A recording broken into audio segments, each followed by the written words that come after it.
Nasunog ang bangkang yan sa dagat na sakop ng barangay Rio Hondo sa Zamboanga City.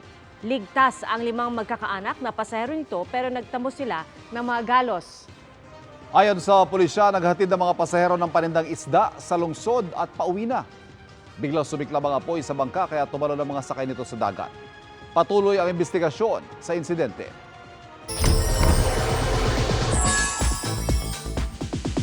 May amazing na surprises at mga pagbabago sa Amazing Earth kasabay ng pagdiriwang nila ng kanilang 5th anniversary.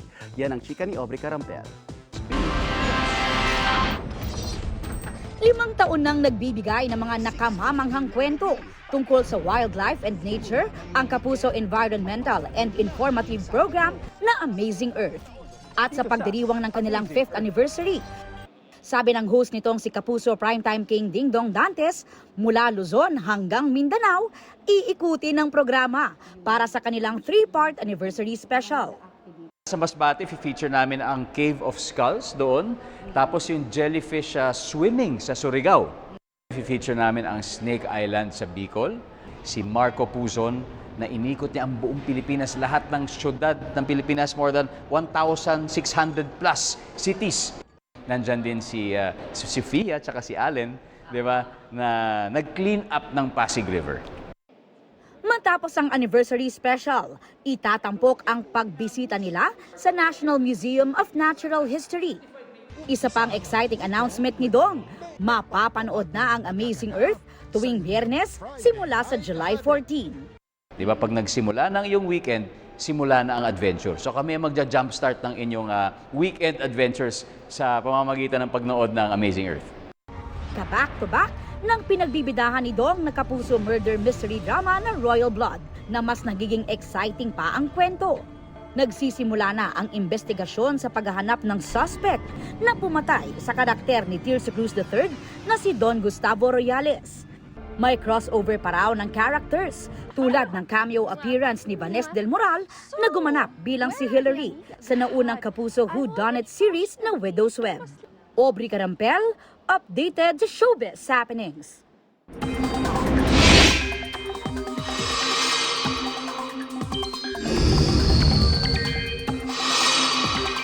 Maalinsangan pero inulan ang ilang bahagi ng bansa ngayong araw. Ganyan din ba ang lagay ng panahon bukas? Alamin na natin sa Weather Presenter ng GMA Integrated News Weather Center na si Amor La Rosa. Amor, magandang hapon. Maraming salamat, Pia. Magandang hapon mga kapuso. Kahit mainit ang panahon, posibleng maulit po bukas ang mga pag-ulang naranasan sa ilang lugar kanina. Dahil pa rin yan sa inaasahang pag-iral ng Intertropical Convergence Zone o yung ITCZ na makakaapekto pa rin sa Mindanao at ito ring easterlies o yung hangin mula po yan sa karagatang Pasipiko na makakaapekto naman sa eastern section ng Southern Luzon at ng Visayas. Base sa datos ng Metro Weather, bandang tanghali po hanggang hapon bukas, mararanasan ng mga pag-ulan dito sa Mindoro, Palawan, ganun din sa ilang bahagi ng Bicol Region at ganun din dito sa Ilocos Region. Sa umaga naman, may pag-ulan po sa ilang bahagi ng Visayas. Inaasahan po natin yan sa ilang lugar at mas maulan naman ang mararanasang panahon. Pagsapit ng hapon, kabilang po sa makakaranas niyan ang Samar at ang Leyte provinces, ganun din itong Negros provinces at maging ang Panay Island. At meron po mga malalakas na ulan, kaya doble ingat po para sa ating mga kapuso dyan. Sa Mindanao naman, umaga pa lang may ulan na po dito sa bahagi ng Zamboanga Peninsula. At pagsapit ng hapon, naku, halos buong Mindanao na po ang uulanin. May heavy to intense rains na inaasahan. Dito yan sa bahagi po ng Northern Mindanao, Zamboanga Peninsula, pati na rin dito sa bahagi naman ng Davao Region at maging dito sa Soc-Sargen. Kaya magdoble ingat po at maging alerto sa banta ng baha o kaya naman ay pagguho ng lupa.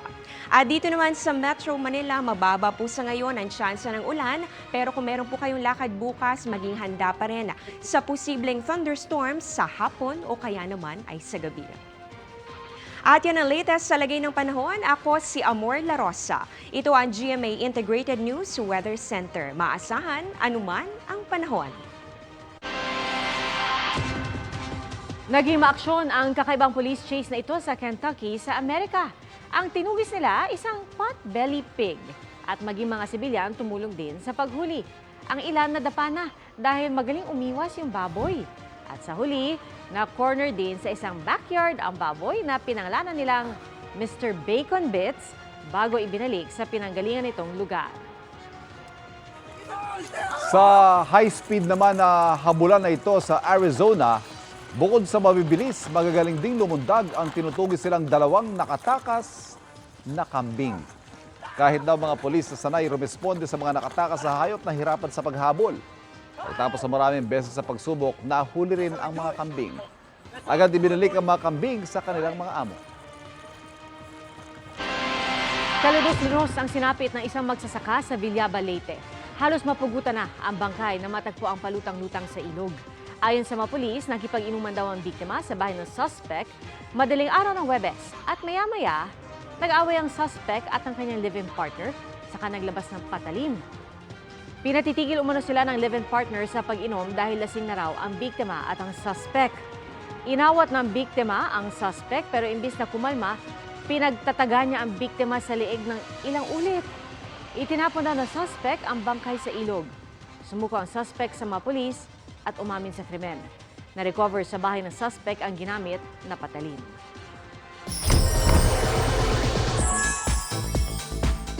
Mas marami pa raw na Pampa Good Vibes na segment ang dapat abangan sa longest-running noontime show na Itbulaga. Ang dalawa nitong host na sila Paulo Contis at Isko Moreno pumirma na ng kontrata sa Tape Incorporated para tuloy-tuloy na makapagbigay ng saya sa tanghalian. Narito ang aking chika.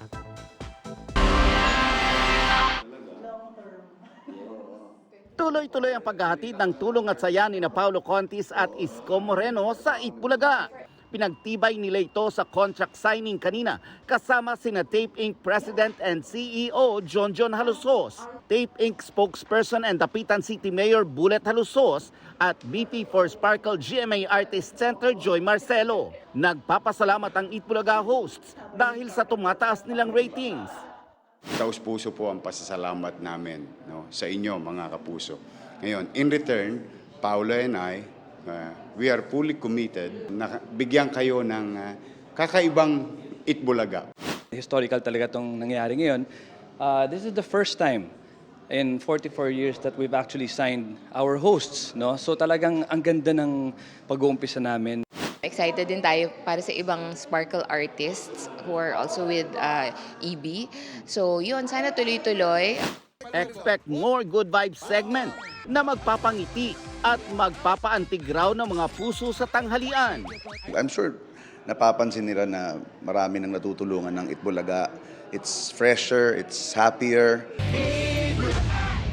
Naghahanda na rin daw ang Tape Inc. para sa pagdiriwang ng 44th anniversary ng Itbulaga. Tuloy-tuloy ang aming pagbibigay. Muli ring nilinaw ng Tape Inc. na mali ang kumakalat online na hanggang ngayong July na lang ang Itbulaga. It is with GMA until may contract kami until 2024. So we have a commitment to continue Itbulaga na magbigay ng saya at tulong sa mga tao, sa mga kapuso natin 45th years and beyond.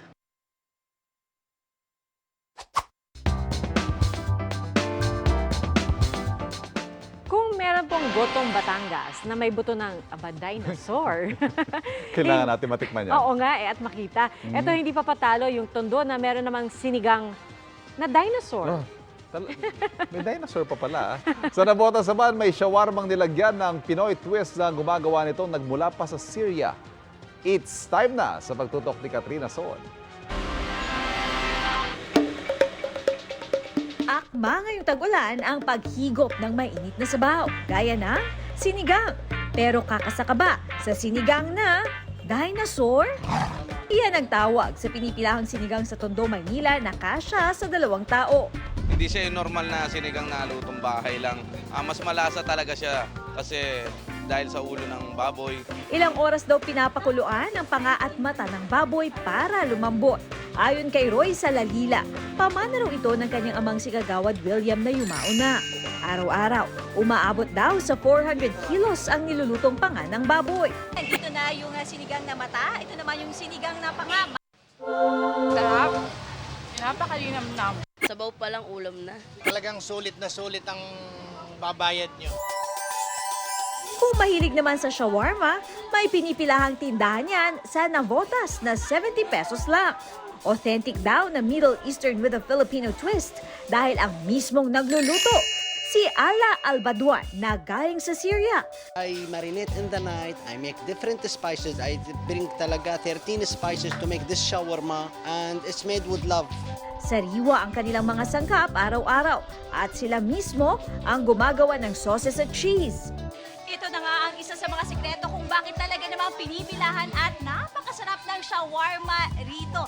Ito na ang 13 herbs and spices na talagang gawa pa raw nila. Eto, masarap talaga. Tunay na beef. Sobrang sarap. Parang bibili pa ako ng isa pa. Para sa GMA Integrated News, Katrina Son, nakatutok 24 oras. Susunod, asong nawala, patay nang natagpuan at may mga paso pa sa katawan.